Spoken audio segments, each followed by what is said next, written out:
where according to Christian belief, John of Patmos received of the vision of the God.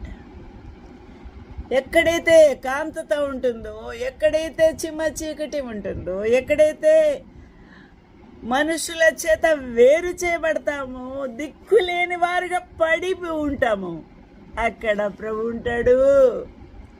అక్కడ తానే వెలుగై దర్శనమిస్తాడు. అక్కడ నేను వెలుగై ఆదరిస్తాడు. వెలుగు చూపే దేవుడు నేనే వెలుగును అయి ఉన్నాను అన్నాడు. అందువల్ల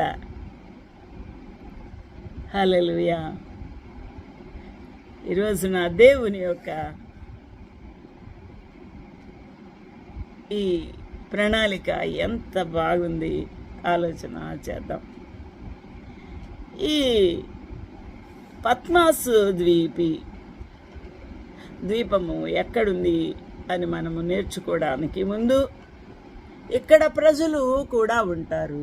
ఆ దీవిలో 2021 సంవత్సరంలో దాదాపు 3283 మంది ప్రజలు ఉండేవారు. దీని యొక్క స్క్వేర్ కిలోమీటర్స్ 34.05 కిలోమీటర్స్. అంత పరిధిలో ఈ యొక్క ద్వీపము ఉన్నది. ఇది ఒక దీవి. ఇందులోనే గుహ ఉంది.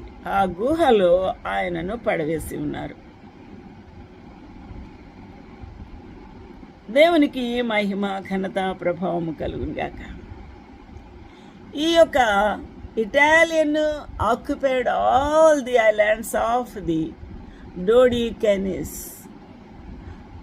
1912లో ఇటలీ వారు ఈ యొక్క దీవులనన్నీ కూడా స్వాధీనం చేసుకున్నారు. 1943 వరకు అలా ఉండింది. తర్వాత జర్మన్ వారు దానిని స్వాధీనము చేసుకున్నారు. కాబట్టి 1945 జర్మన్ వారు విడిచిపెట్టిన తర్వాత ఇది ఇండిపెండెంట్గా గ్రీస్ అలాంగ్ విత్ అదర్ డోడికెనీస్ ఐలాండ్స్గా మార్చబడ్డది. ఇక్కడ మరి యొక్క శ్రమ యోహాను భక్తుడు ఎదుర్కొన్నాడు. అదే పద్మాసు ద్వీపములో వేయుట.